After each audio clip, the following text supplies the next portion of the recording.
Добрый вечер, уважаемые ознакаевцы. Сегодня, 18 января, вечером в городе Азнакай произошло чрезвычайное происшествие, а именно порыв в магистральных сетях теплоснабжения в центральной котельной. Это расценивается как чрезвычайная ситуация, поэтому было экстренно созвано заседание нашей комиссии. Были привлечены все службы, здесь непосредственно в центральной котельной.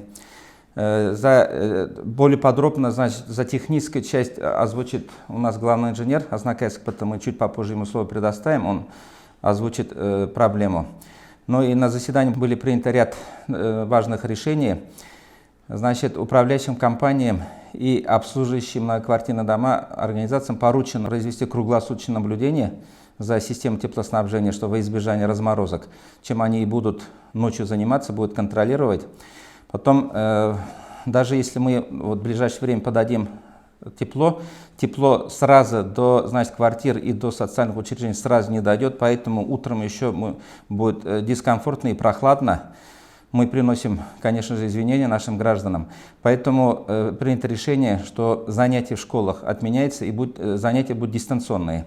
И посещение детских садов тоже не будет. Кроме, конечно, школ и детских садов, которые отапливаются из автономных котельной. У нас есть квартальные котельные, есть 4 детских садика, это у нас 19, 20, 21 и 16 детских сады, у них автономные котельные квартальные, они будут работать. 1 и 9 школа тоже будут завтра работать. А в садиках будут только дежурные группы.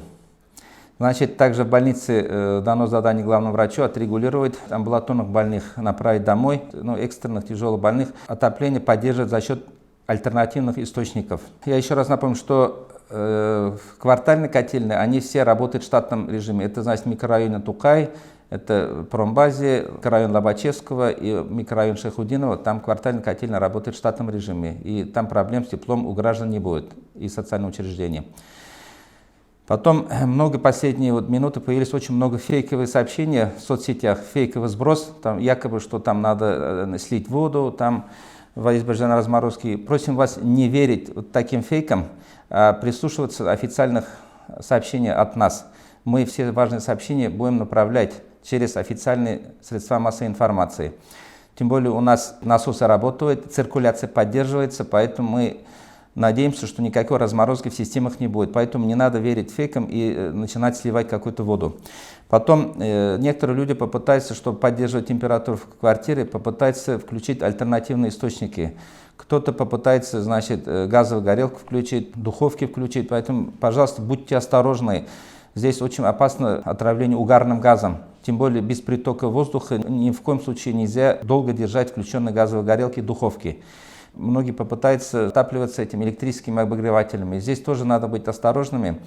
Большая нагрузка на электрические сети. Тоже очень опасно, пожароопасно. Как я уже сказал, техническая часть проблемы озвучит главный инженер Азнакайского ПТС Рамис Фаварисович. Пожалуйста. Добрый вечер. Сегодня вечером на технологическом трубопроводе центральной котельной была выявлена утечка. В связи с невозможностью устранения порыва без отключения внутреннего контура центральной котельной от наружных сетей было принято решение остановить котлы. При этом циркуляция теплоносителя в наружных сетях была сохранена. В настоящее время ведутся ремонтно-восстановительные работы по замене участка трубопровода. Ориентировочное время завершения работ 23-24 часа по московскому времени.